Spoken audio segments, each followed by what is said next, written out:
They laughed at the woman who sold oranges outside his house. They didn't know she was the reason the house existed at all.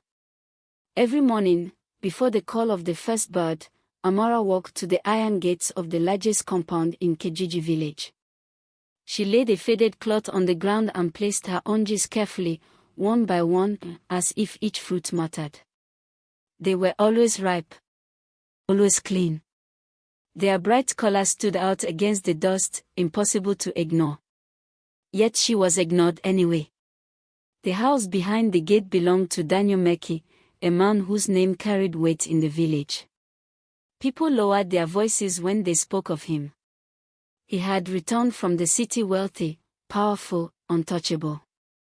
His gates were tall, black, and always locked during the day. Amora never knocked. She simply sat. Children passing by whispered and giggled. Why does she come here every day? Does she think rich men buy oranges from the ground? Some women shook their heads with pity. Others with jealousy. To them, Amora was just another stubborn seller chasing a dream that had already expired. But Amora wasn't chasing a dream. She was waiting for a memory. Years ago, before the iron gates, before the guards, before the polished floors inside that house, Daniel had slept on a thin mat in Amora's room. She had fed him when he was hungry. She had believed in him when no one else did. When he said he needed money to travel to the city, she sold her mother's bracelet, the last thing of value she owned. "I'll come back," Daniel had said that night, his voice trembling with hope. "I won't forget you." Amora remembered. So when she heard Daniel had built a mansion in Kijiji, she came, not to beg, not to accuse, but to remind him she still existed. One day turned into months. Months turned into years. The guards changed. The seasons changed. Amora stayed. One afternoon, a guard laughed loudly as he walked past her. "Old woman," he said, kicking dust near her oranges.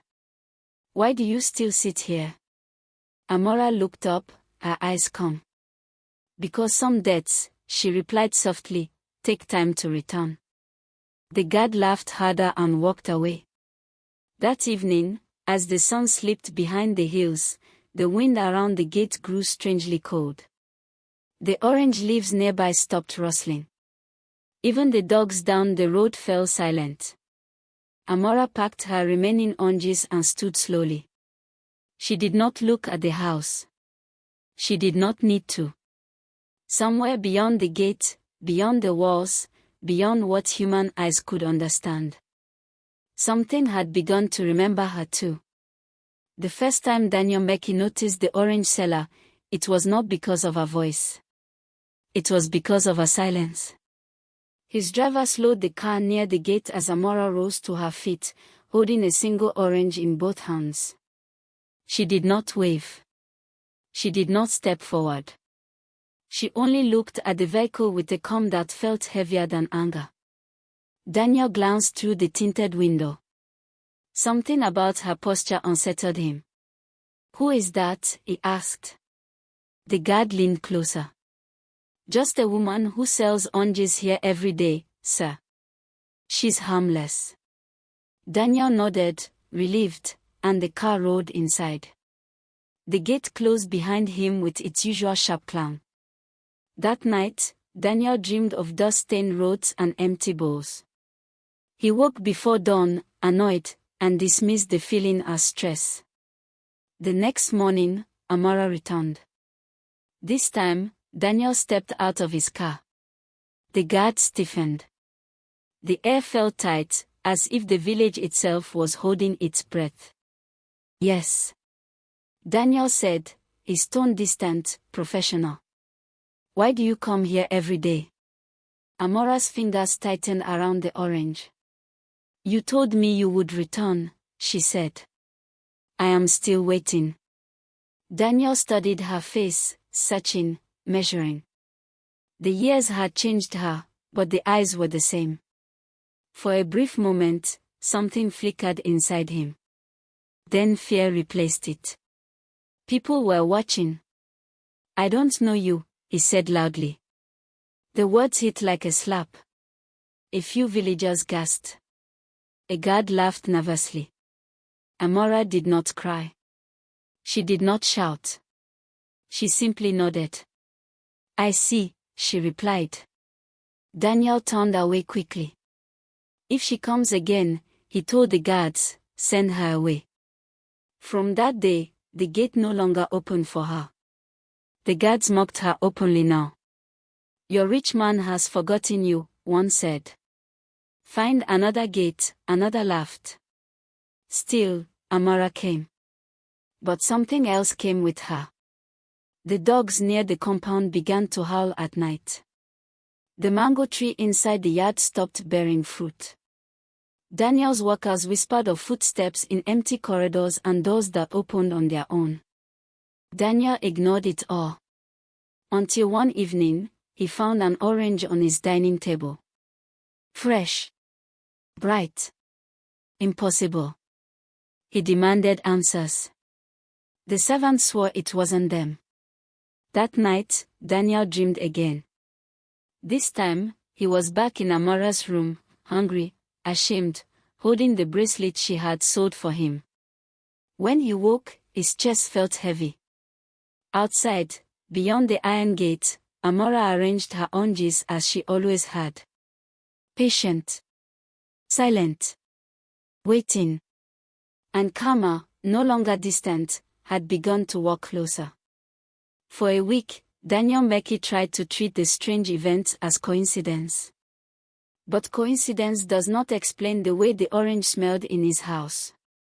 It was not a scent of sweetness or freshness.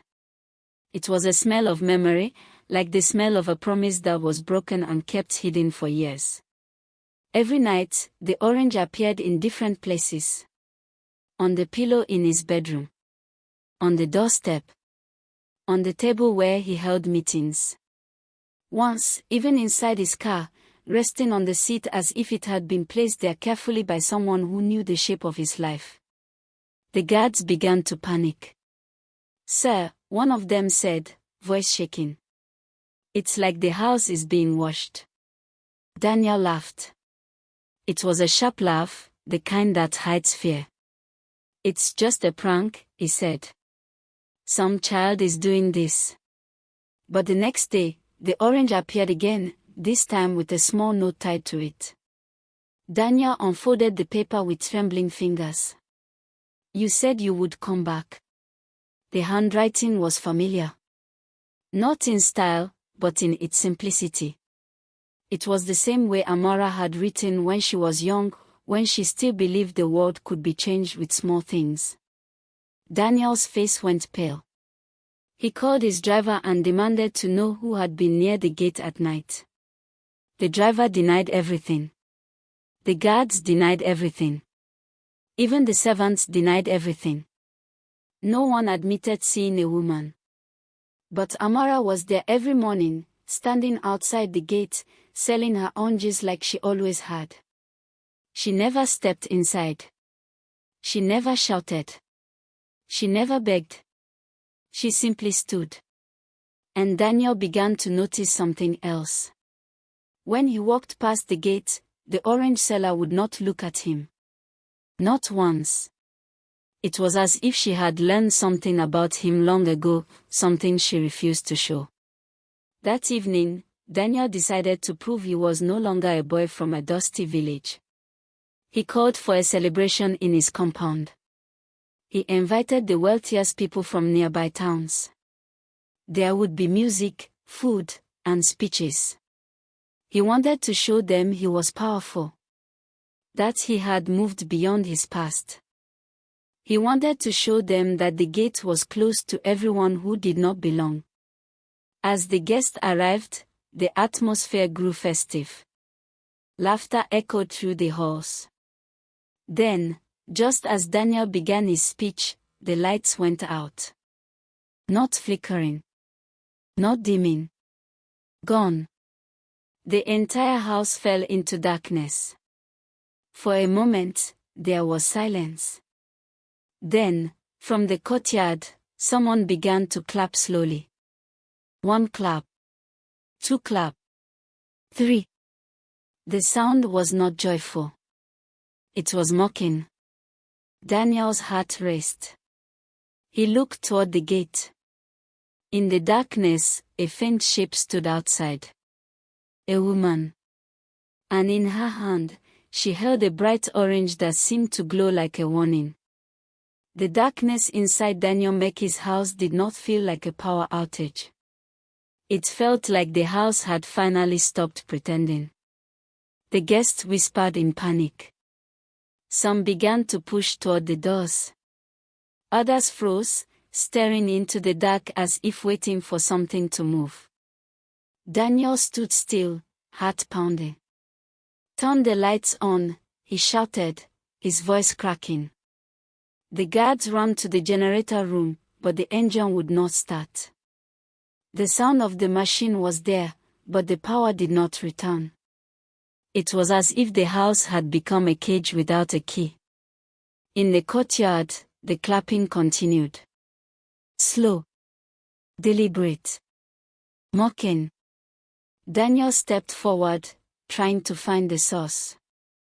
His voice grew louder, sharper. "Who is there?" The clapping stopped. For a moment, there was silence. Then, a soft voice answered from outside the gate. "Who are you to close a gate on someone who believed in you?" Daniel's throat tightened. He recognized the voice. Amora. He turned toward the gate, but the darkness made it impossible to see clearly. He could only make out the shape of a woman standing there, holding a bright orange in her hand like a small moon. The guards raised their guns, but their hands shook. "Move!" Daniel shouted, his fear now turning into anger. "Bring her in." The gate, which had been locked for years, opened on its own. Slowly.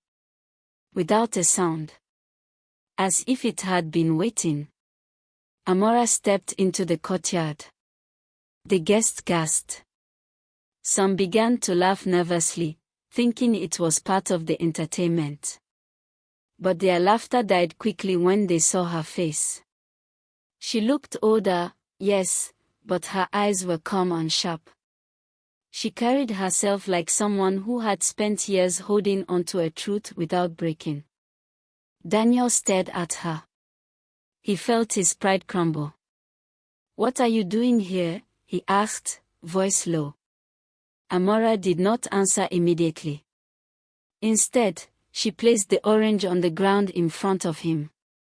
Then she spoke softly. "You promised," she said. Daniel's hands trembled. He tried to speak, but his mouth was dry. I didn't." "You did," Amora interrupted, her voice steady. "You said you would come back for me. You said I would not have to sell oranges anymore." The guests watched in silence. Daniel swallowed hard, his eyes burning. "I didn't remember," he lied. Amora's gaze did not soften. "Then you have been living your life on a lie," she said. The wind moved through the courtyard, carrying the smell of oranges. The guests felt it too, like a memory they had not lived. Then, as if the house itself agreed with her words, the floor beneath Daniel's feet trembled. A faint cracking sound echoed through the walls. The lights flickered once. Then, for the first time, the house went silent. Not because the power was gone. Because the house had finally decided to listen. And in that silence, Daniel realized something that made his blood turn cold. Karma was not only watching. It was inside the house with him. When the lights went out, the guests did not scream. They did something worse. They waited. They waited for the show to end. For the power to return. For someone to explain. But no one knew how to explain the feeling in the air, like the house itself had become a witness. Daniel took a step toward Amora. His voice was low, almost pleading. "Tell me what you want," he said. "I can give you money. I can give you land. I can." Amora raised her hand, stopping him. "I don't want your money," she said. "I want the thing you took from me." Daniel's face twisted. "What did I take from you?" Amora's eyes turned cold, but her voice stayed calm. "You took my trust." A murmur moved through the guests. They looked at Daniel differently now, less like a successful man, more like a man hiding a secret. Amora continued. "When you left, you promised you would come back," she said. "You said I would not have to sell oranges anymore. You said you would take me with you." Daniel's jaw tightened. "I was young," he said.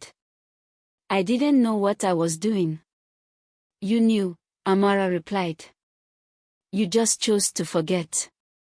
The wind moved again, and the air around them grew colder. The guests shifted, as if the cold had reached into their bones. Then Amora did something that stunned everyone. She lifted her cloth, revealing a small box hidden beneath her oranges. Inside the box was a simple bracelet, made of small beads and a single broken piece of silver. Daniel's eyes widened. He recognized it immediately. It was the bracelet he had asked her to sell. The one she had given him so he could travel to the city. He had never seen it again. He had never asked about it. He had never even thought of it. But now, it was in her hands. Amora held the bracelet up. "This was my mother's," she said. "You asked me to sell it so you could go. You promised you would return. You promised you would bring me with you." Daniel's face went pale. His voice became a whisper. "I did not." "You did," Amora said, and her voice was not angry now, but tired. "And you lied to me for years." The guests stared in silence. The air grew heavy with the weight of truth. Daniel looked around, desperate. "Why are you doing this?" he asked. Amora's eyes softened for a moment. "Because you are not the only one who can forget," she said. She placed the bracelet back into the box. Then she turned and walked toward the gate. As she stepped outside, the lights returned. The music resumed. The guests cheered, thinking it was a part of the show. But Daniel stood still, trembling. Because he realized the worst part was not that Amora had returned. It was that she had brought something with her.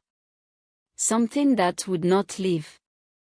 And somewhere, deep inside the house, the air felt heavier, as if it was holding its breath. After that night, Daniel tried to act as if nothing had happened. He continued his meetings. He continued his speeches. He continued to smile for the cameras. But something in the house had changed. It was not the lights, or the noises, or the sudden cold. It was the feeling of being watched by something that knew every secret. The first sign was small. Daniel woke up one morning and found a single orange placed beside his bed. It was not fresh. It was rotten. The smell filled the room and made him sick. He threw it away and tried to forget it. Then, the next day, the orange appeared again. This time, it was cut open. Inside, there was a small note. "You promised." Daniel's stomach twisted. He began to avoid the gate. He stopped walking past the orange seller. He told his guards to remove her if she came near. But the oranges did not stop. They began to appear in places where Daniel could not ignore them. On his office desk. Inside his briefcase. In his car's glove compartment. Once, on his pillow, with a single bead from the broken bracelet tied around it. Daniel's fear grew. He started sleeping with the lights on. But the house would not allow it. Every night, the lights would flicker, and then go out for a few minutes. And during those minutes, Daniel would feel a presence beside him. Not a person. A memory. It was as if the house itself had become a mirror, showing him the parts of his life he had tried to hide. The servants began to whisper. "Sir," one of them said quietly. "The house is angry." Daniel snapped at them. "It is just a house." But he could not stop the fear that was growing inside him. He began to lose money. Contracts fell apart. Business deals failed. People he trusted suddenly turned against him. He tried to understand why. He blamed the market. He blamed his enemies. But he did not blame the orange seller. Because he had decided she was just a poor woman who did not matter. One night, he went to the gate himself. He stood in front of Amora, his voice low. "Why are you doing this?" he asked. "What do you want?" Amora looked at him with eyes that held no hatred, only truth. "I want what you took," she said. "And I want you to understand what it feels like to be forgotten." Daniel's hands shook. "You're not real," he whispered. Amora's face remained calm. "Neither is your success," she said. Daniel stepped back. The gate closed slowly behind him. The next morning, the villagers woke up to a strange sight. The road near Daniel's house was blocked. A large crowd had gathered. People whispered, pointing at the gate. Inside the compound, the walls were stained. Not with blood. With orange juice. The scent filled the air like a warning. And at the center of it all, the gate stood closed. As if the house itself had decided to lock Daniel inside. Daniel Meki was no longer the man who could control the village. He was the man who was controlled by his own house.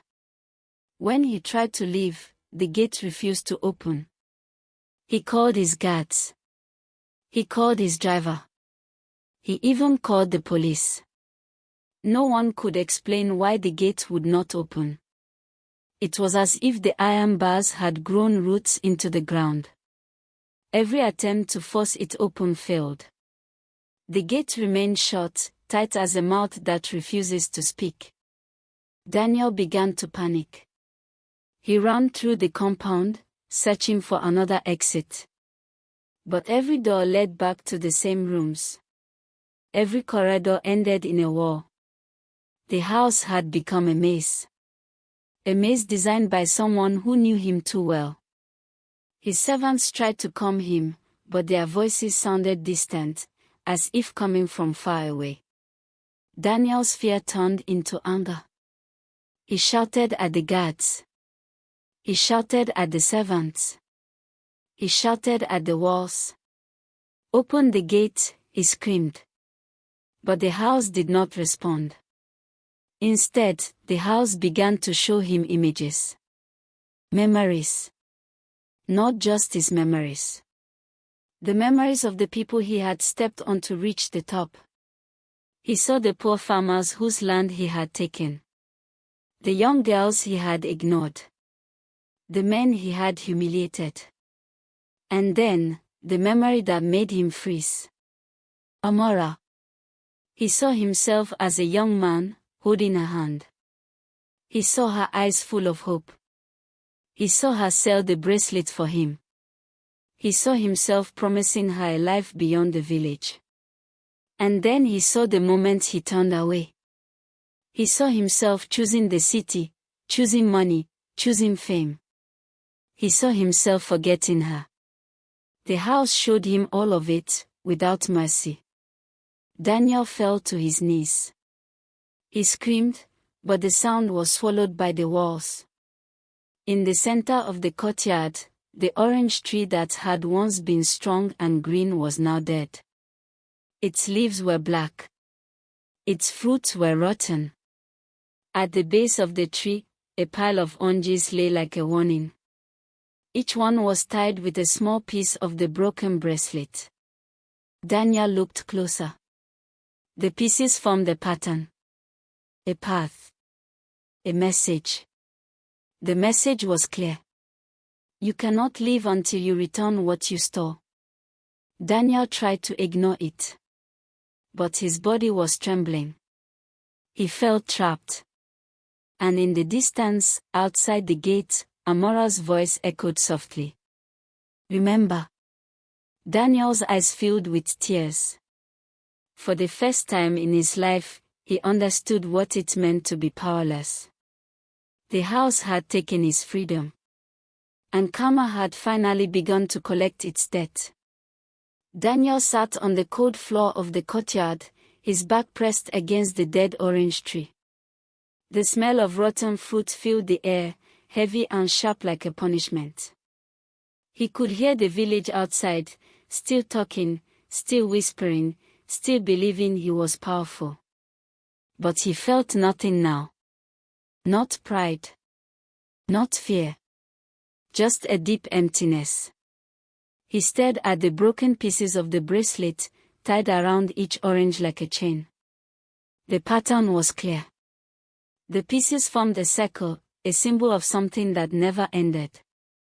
Karma. Daniel realized he had been living inside a lie. He had built his success on promises he had not kept. He had climbed the ladder by stepping on people who trusted him. And now, the ladder had disappeared. He looked up at the gate, expecting to see Amora standing there. But she was not there. Instead, he saw something he did not expect.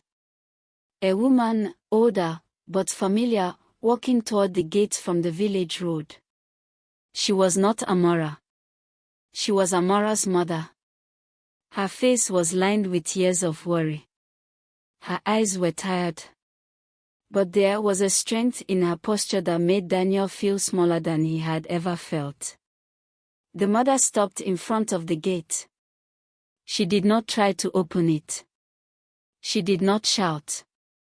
She simply looked at Daniel through the bars. I have waited, she said softly. Daniel's throat tightened. You're the one who sold the bracelet, he said, his voice shaking. You're the one who... The woman raised her hand, stopping him. I did not sell it, she said. My daughter did. Daniel swallowed hard. His heart began to beat faster. What do you want? He asked. The woman's eyes softened. I want you to understand, she said. I want you to feel what it means to be forgotten. Daniel's eyes filled with tears. He had never seen the woman before. He had never met her. But he felt the weight of her presence like a stone on his chest. The mother continued. My daughter believed in you, she said. She believed you would come back. She believed you would lift her out of poverty. She believed you would make her life better. Daniel looked down. He could not speak. The woman's voice grew stronger. But you did not come back, she said. You forgot her. You forgot us. You forgot the price she paid for your dreams. Daniel's mind raced. He remembered the bracelet. He remembered the promise. He remembered the way he had turned his back. He remembered how easy it had been to forget. And now, he realized the cost. The woman reached into her bag and pulled out a small piece of paper. She handed it to Daniel. He opened it. It was a list. A list of names. Names of people Daniel had hurt. Names of people he had ignored. Names of people who had trusted him. At the bottom of the list was one name, written in bold letters. Amora. Daniel's hands shook. The woman spoke again. Karma is not only watching, she said. It is collecting. Then she turned and walked away. The gate remained closed. Daniel was left alone with the list, the broken bracelet, and the rotten oranges. And for the first time, he understood the truth. Success built on lies never lasts. Daniel stared at the list of names until the ink blurred. His eyes burned, but he did not cry. Not yet. He stood slowly, clutching the paper like it was a lifeline. He looked around the courtyard, searching for a way out. But the house was still a maze. The gate still locked. The walls still held him like a prison. He felt trapped not by iron, but by his own past. He walked toward the dead orange tree. At the base of it, he saw something new. A single orange. Fresh. Bright. Unlike the others. This one was not rotten. This one was placed carefully, like a gift. Daniel picked it up. The skin was warm. As he held it, he heard a soft whisper in the air. Remember. He looked toward the gate. There was no one there. But the orange in his hand felt like a heavy weight. He remembered the promise. He remembered the way Amora had believed in him. He remembered the way he had left. He remembered the way he had forgotten. Daniel's throat tightened. He could not move. Then, as if the house was answering his silence, the orange began to crack. Not like a fruit splitting. Like something breaking inside. Daniel watched in horror as the orange opened slowly, revealing a small object inside. A bracelet. The broken silver piece. The same one he had asked Amara to sell. The same one he had never returned. The same one that had been tied around the rotten oranges like chains. The bracelet was glowing faintly, like a memory that refuses to die. Daniel dropped the orange. It hit the ground and burst into pieces, releasing a scent of sweet oranges and bitter regret. The air grew cold.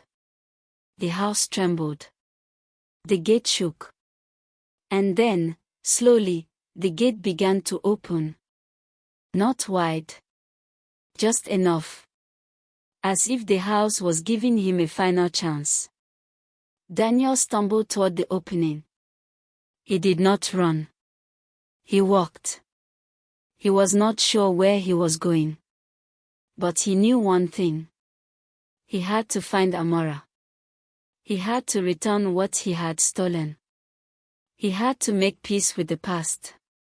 As he stepped out of the gate, the village fell silent. People watched him with different eyes now. Not as a successful man. Not as a powerful man.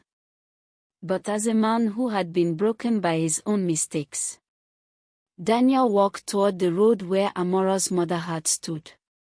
He searched for her. He searched for Amora. He searched for the woman who had waited outside his gate for years. But she was nowhere to be seen. Then, from the distance, he heard a sound. Not a voice. A soft rustle. He turned. At the edge of the village, under the shade of a tree, he saw a pile of oranges. A small, neat pile. And on top of it was a note. Daniel walked toward it. He picked it up. The note was short. But it carried the weight of a life. You returned. But it is too late. Daniel stood still. He looked at the oranges. He looked at the sky. He looked at the village. And he understood. Karma had not come to destroy him. It had come to teach him. But the lesson had arrived too late. And in that moment, Daniel realized the cruel truth of his own life. Some promises cannot be returned. Some wounds cannot be healed. Some people cannot be saved. And some debts are paid with silence. If you enjoyed this story, subscribe for more. Comment dark if you want the next one to be even scarier.